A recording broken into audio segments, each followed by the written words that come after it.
भगवान का भी जीवन कठिन है, सरल तो भगवान का भी जीवन नहीं। आपके जीवन में यदि विघ्न आते हैं, आपके जीवन में यदि परेशानियां आती हैं, तो भगवान के जीवन में भी तो परेशानियां आती हैं, लेकिन भगवान उन परेशानियों का डट के क्या करते हैं, सामना। जैसे अभी हमारे भारत की सेना ने पाकिस्तान पर सर्जिकल स्ट्राइक, एयर स्ट्राइक फिर कर दी, और पाकिस्तान जो हमारे देश में घुस करके हमारे भारतीय लोगों को, आम जनता को मार रहा था आतंकवाद के रूप में, आज आतंकवाद का सफाया करने की तारीख सुनिश्चित हो गई। और अब पूर्ण रूप से हमारे देश के प्रधानमंत्री जी के द्वारा अब पाकिस्तान की ओर ये जो सर्जिकल स्ट्राइक की जा रही है, ये अति सराहनीय है। जैसे को तैसा जवाब तो देना ही चाहिए। पाकिस्तान अपनी सारी हदें पार कर रहा है, तो अब उसे उसकी भाषा में ही समझाना धर्म है। जो जैसे माने उसे वैसे समझाओ, प्यार से माने तो प्यार से, अब मिसाइल से माने तो मिसाइल से, तो समझाना ही पड़ेगा। अब क्या करें। प्रिय भक्तों, अब भगवान थोड़ा बड़े भये तो गर्गाचार्य जी महाराज आए। गर्गा पुरोहितो राजन यदूनाम सुमहातपा ब्रजम जगाम नंदस्य वसुदेव प्रचोदितः। गर्गाचार्य जी आए और गर्गाचार्य जी ने भगवान का नामकरण संस्कार किया। भगवान का नाम क्या रखा? यशोदा, ये जो आपकी गोद में बालक है, इनका नाम होगा राम। बल अधिक होने से लोग कहेंगे बलराम। और यशोदा, जो आपका बेटा रोहिणी माँ की गोद में, इनका नाम होगा कृष्ण। अच्छा बताओ, राम किसे कहते हैं और कृष्ण किसे कहते हैं? रमन्ते योगिनाम यस्य सह रामः।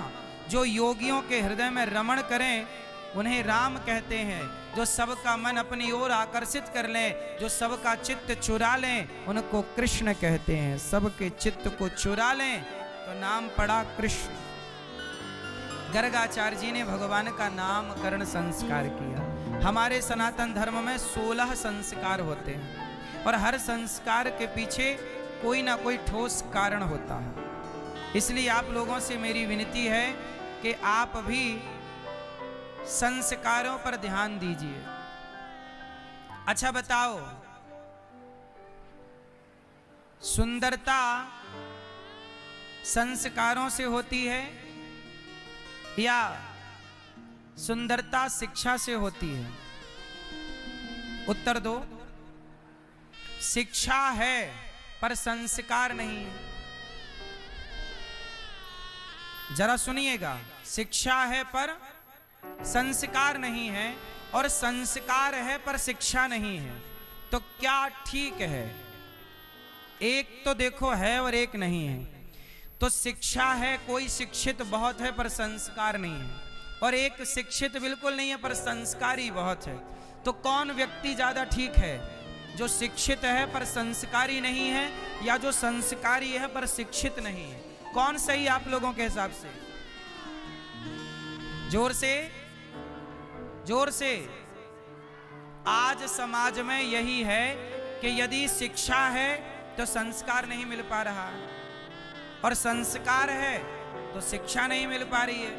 इसी की दूरी को खत्म करने के लिए ये दास अनिरुद्ध ने मन बनाया कि मैं एक स्कूल बनाऊं, गौरी गोपाल गुरुकुल स्कूल, जहां कक्षा 1 से 12वीं तक बच्चे पढ़ें, जहां शिक्षा भी होगी और संस्कार भी होंगे।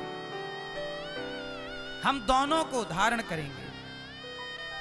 गौरी गोपाल स्कूल में हम चाहेंगे कि अपने बच्चों को आज की आधुनिक शिक्षा से जोड़ें। बच्चे इंग्लिश में तो बात करें, लेकिन बच्चे संस्कृत में भी बात करें।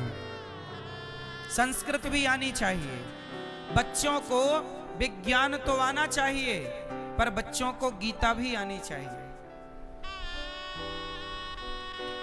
बच्चों को आज सबसे ज्यादा जरूरत है संस्कारों की। आज की जितनी भी शिक्षा है भारत की और दुनिया की, ये सारी शिक्षा संस्कारहीन शिक्षा। ये बात सही है कि गलत है? आज शिक्षक को संस्कार, सारे पढ़े लिखे बच्चे बुरे नहीं हैं, परंतु पढ़े लिखे बच्चे अपने माँ बाप से ठीक से बात तक नहीं करते। पढ़ लिख करके वो सबसे पहले अपने माँ बाप का सम्मान करना भूलते हैं। आजकल के पढ़े लिखे लोग सबसे, तुम बैठो, सब लोग बैठो। आज के पढ़े लिखे लोग सबसे पहले क्या भूलते हैं? जोर से, जोर से। आज के पढ़े लिखे बच्चे सबसे पहले अपने माता पिता का सम्मान करना भूलते हैं। इसलिए मैं आप लोगों से प्रार्थना करूं कि बच्चों को ऐसी शिक्षा दीजिए जिस शिक्षा से बच्चे शिक्षित तो हों, पर संस्कार जाए ना, बल्कि संस्कार बढ़ें, दिनों दिन बढ़ें। देखो, आप लोग रास मतलब क्या जानते हो? तुम करो तो रास लीला, हम करो तो कैरेक्टर ढीला। आजकल रास लीला का मतलब लोग कैरेक्टर ढीला मानते हैं। यही सेंटेंस याद है सबको? जबकि अब देखो, आप लोगों ने इतना बात सुन लिया ना, आधा अधूरा ज्ञान। तुम करो तो रास लीला, हम करो तो कैरेक्टर ढीला, और आपको हंसी भी आ गई क्योंकि आपने रास लीला को कैरेक्टर ढीला से जोड़ा है। अब मैं एक सवाल पूछ लूं आपसे, क्या श्री कृष्ण, क्या भगवान श्री कृष्ण का कैरेक्टर ढीला है? तो फिर रास लीला और कैरेक्टर ढीला, क्या ये दोनों बातें भगवान के लिए कही गई हैं? तो आप तो हंसे अभी ऐसे ही। मतलब बाजार में कोई भी सेंटेंस आए तो आप बोलने लग जाते हैं। आप ये नहीं देखते कि इसका अर्थ क्या है, ये सेंटेंस क्या कहना चाह रहा। ये भगवान पर लांछन लगा रहा है सेंटेंस। ये सेंटेंस भगवान के चरित्र पर क्या उठा रहा है? उंगली। भगवान श्री कृष्ण के चरित्र पर क्या उठा रहा है? बोलो। और सारे हिंदू लोग इस सेंटेंस को फॉरवर्ड करते हैं। हर जगह बोलचाल, नुक्कड़ चौराहे में बैठेंगे, यार तुम करो तो रासलीला, हम करो तो कैरेक्टर ढीला। मतलब क्या श्री कृष्ण की रासलीला, जिस रासलीला में शंकर जी हाथ जोड़े खड़े हैं कि भोलेनाथ हाथ जोड़ के आए, हे प्रभु हमें रास में सम्मिलित कर लो, वो शंकर जी, वो भगवान शंकर जिन्होंने तीसरे नेत्र से कामदेव को जलाया, जब शंकर जी कामदेव को जला चुके हैं, यदि रासलीला में कैरेक्टर ढीला होता तो उस रासलीला में शंकर जी क्यों आए थे? क्या करने आए थे?